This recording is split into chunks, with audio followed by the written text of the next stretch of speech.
Primeira Carta aos Coríntios, capítulo 6. Quando algum de vocês tem uma questão contra outro, como se atreve a submeter isso a juízo diante dos injustos e não diante dos santos? Ou vocês não sabem que os santos hão de julgar o mundo? Ora, se o mundo deverá ser julgado por vocês, será que vocês não são competentes para julgar as coisas mínimas? Por acaso vocês não sabem que havemos de julgar os próprios anjos, quanto mais as coisas desta vida? Portanto, quando precisam julgar negócios terrenos, por que vocês constituem como juízes aqueles que não têm nenhuma aceitação na igreja? Digo isso para a vergonha de vocês. Será que não existe nem ao menos um sábio entre vocês que possa julgar entre seus irmãos? Mas um irmão vai a juízo contra outro irmão, e isto diante de não crentes. O simples fato de moverem ações uns contra os outros já é completa derrota para vocês. Por que não preferem sofrer a injustiça? Por que não preferem ficar com o prejuízo? Mas vocês mesmos cometem injustiça e causam prejuízo, e isto aos próprios irmãos. Ou vocês não sabem que os injustos não herdarão o reino de Deus? Não se enganem, nem imorais, nem idólatras, nem adúlteros, nem afeminados, nem homossexuais, nem ladrões, nem avarentos, nem bêbados, nem maldizentes, nem roubadores herdarão o reino de Deus. Alguns de vocês eram assim, mas vocês foram lavados, foram santificados, foram justificados no nome do Senhor Jesus Cristo e no Espírito do nosso Deus. Todas as coisas me são lícitas, mas eu não me deixarei dominar por nenhuma delas. Os alimentos são para o estômago, e o estômago existe para os alimentos, mas Deus destruirá tanto o estômago quanto os alimentos. Porém, o corpo não é para a imoralidade, mas para o Senhor, e o Senhor para o corpo.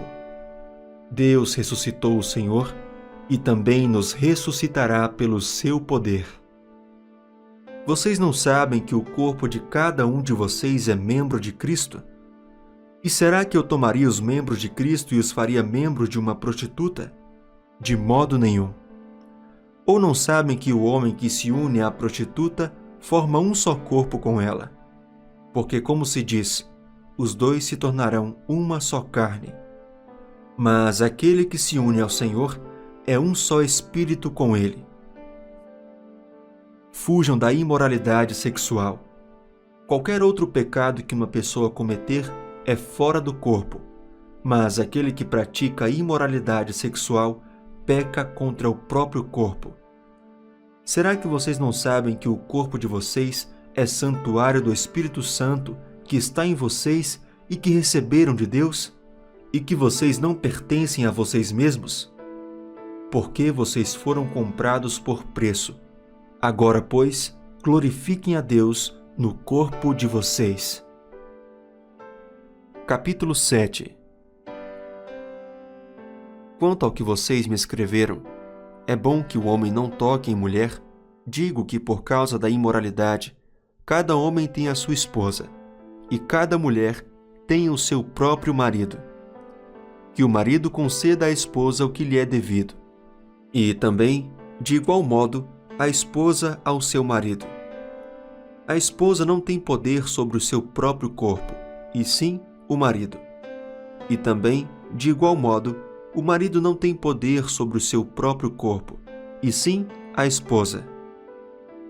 Não se privem um ao outro, a não ser, talvez, por mútuo consentimento, por algum tempo, para se dedicarem à oração. Depois, retomem a vida conjugal, para que Satanás não tente vocês por não terem domínio próprio.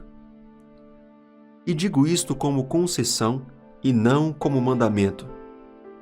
Gostaria que todos os homens fossem como eu. No entanto, cada um tem de Deus o seu próprio dom. Um, na verdade, de um modo, outro, de outro. E aos solteiros e às viúvas, digo que lhes seria bom se permanecessem no estado em que também eu vivo. Mas se não conseguem se dominar, que se casem, porque é melhor casar do que arder em desejos.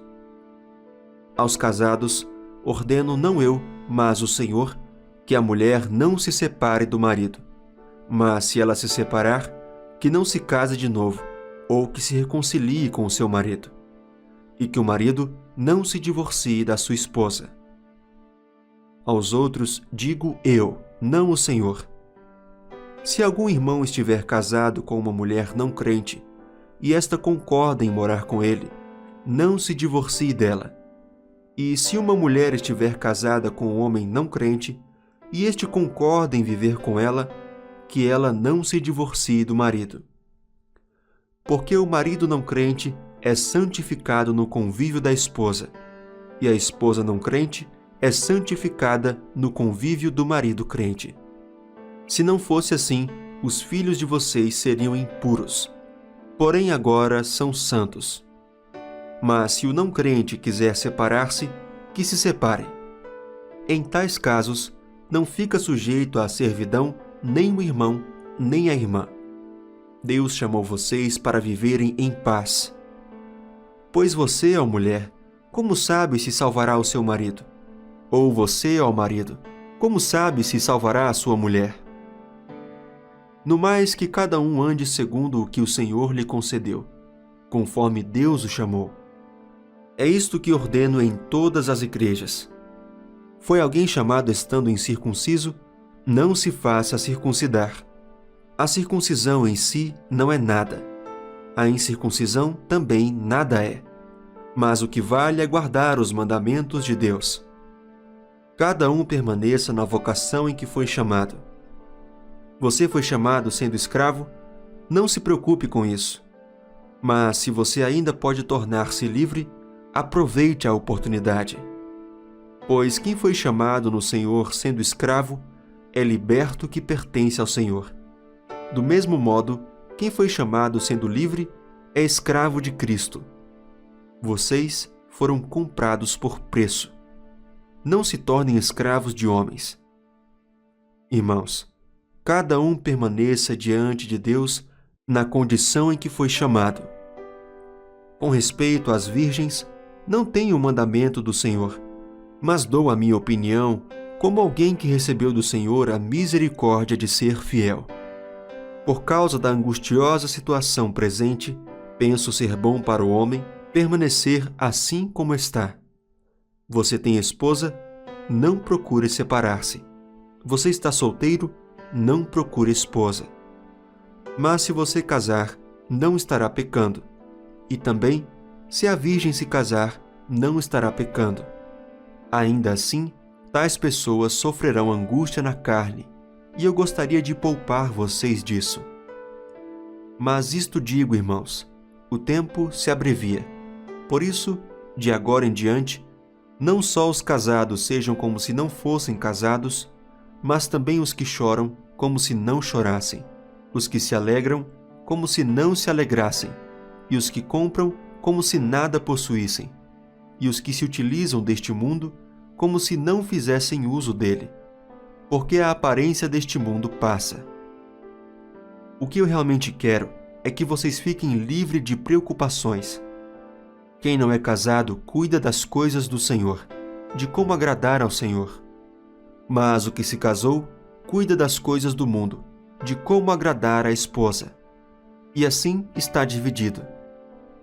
Também a mulher, tanto a viúva como a virgem, cuida das coisas do Senhor, para ser santa, assim no corpo como no espírito. Mas a mulher casada se preocupa com as coisas do mundo, de como agradar ao marido.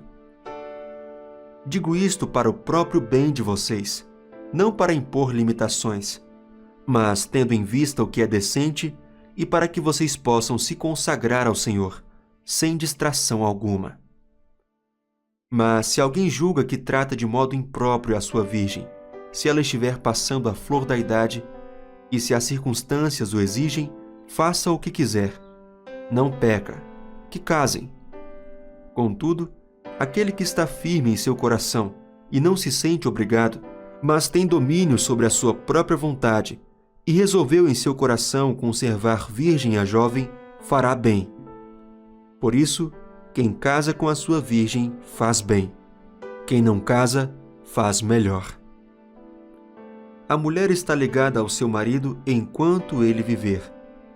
Mas se o marido morrer, ela fica livre para casar com quem quiser, mas somente no Senhor. Porém, ela será mais feliz se permanecer viúva, segundo a minha opinião. E penso que também eu tenho o Espírito de Deus. Capítulo 8. Com respeito aos alimentos sacrificados aos ídolos, sabemos que todos temos conhecimento. O conhecimento traz orgulho, mas o amor edifica. Quem pensar conhecer alguma coisa, ainda não conhece como deveria. Mas quem ama a Deus, este é conhecido por Deus. Portanto, em relação ao alimento sacrificado aos ídolos, sabemos que o ídolo não significa nada no mundo e que só existe um Deus. Pois mesmo que haja os chamados deuses, quer no céu, quer na terra, como de fato há muitos deuses e muitos senhores, para nós, porém, há um único Deus, o Pai, de quem vêm todas as coisas e para quem vivemos, e um só Senhor, Jesus Cristo, por meio de quem vieram todas as coisas e por meio de quem vivemos. Contudo, nem todos têm esse conhecimento. Alguns, ainda habituados com os ídolos, comem esse alimento como se fosse um sacrifício idólatra. Como a consciência deles é fraca, fica contaminada.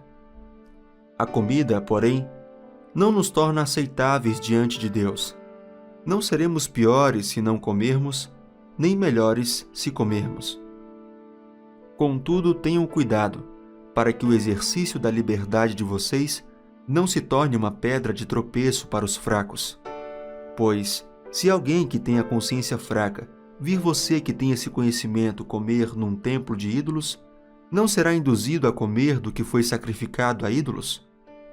Assim esse irmão fraco, por quem Cristo morreu, é destruído por causa do conhecimento que você tem. Quando você peca contra seus irmãos dessa maneira, ferindo a consciência fraca deles, peca contra Cristo. Portanto, se aquilo que eu como leva o meu irmão a pecar, nunca mais comerei carne, para não fazer meu irmão tropeçar. Capítulo 9. Será que não sou um homem livre? Não sou apóstolo? Não vi Jesus, nosso Senhor? Por acaso vocês não são fruto do meu trabalho no Senhor? Se não sou apóstolo para outros, certamente o sou para vocês, porque vocês são o selo do meu apostolado no Senhor. A minha defesa diante dos que me questionam é esta: será que nós não temos o direito de comer e beber?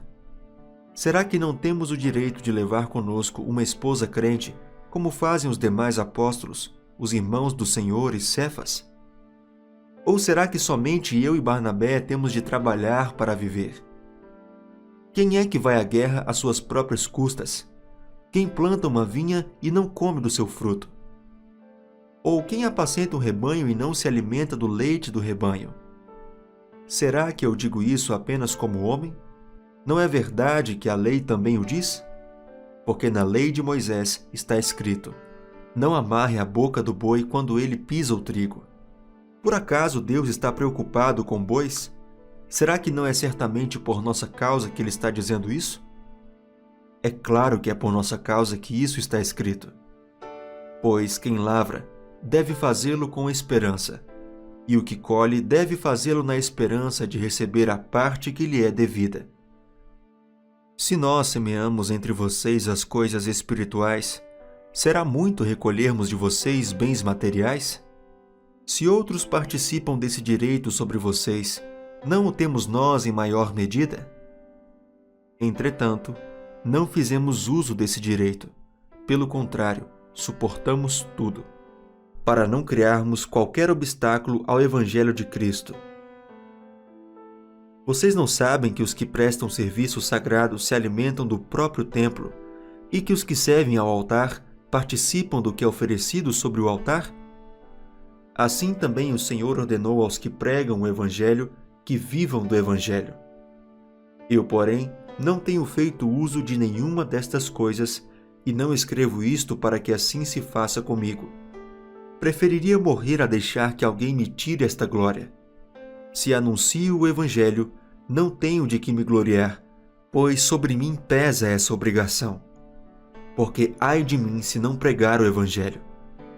Se o faço de livre vontade, tenho recompensa, mas se faço por obrigação, é porque uma responsabilidade me foi confiada. Nesse caso, qual é a minha recompensa? É que, anunciando o Evangelho, eu o apresente de graça, para não me valer do direito que ele me dá. Porque, sendo livre de todos, fiz-me escravo de todos, a fim de ganhar o maior número possível. Para com os judeus, fiz-me como judeu, a fim de ganhar os judeus. Para os que vivem sob o regime da lei, como se eu mesmo assim vivesse, para ganhar os que vivem debaixo da lei, embora eu não esteja debaixo da lei. Ao sem lei, como se eu mesmo fosse, não estando sem lei para com Deus, mas debaixo da lei de Cristo, para ganhar os que vivem fora do regime da lei. Fiz-me fraco para com os fracos, a fim de ganhar os fracos. Fiz-me tudo para com todos, a fim de por todos os modos salvar alguns. Tudo faço por causa do Evangelho, para ser também participante dele. Vocês não sabem que os que correm no estádio, todos na verdade correm, mas um só leva o prêmio? Corram de tal maneira que ganhem o prêmio. Todo atleta em tudo se domina. Aqueles para alcançar uma coroa corruptível, nós, porém, a incorruptível. Assim corro também eu, não sem meta. Assim luto, não como desferindo golpes no ar, mas esmurro meu corpo e o reduzo à escravidão, para que, tendo pregado a outros, não venha eu mesmo a ser desqualificado.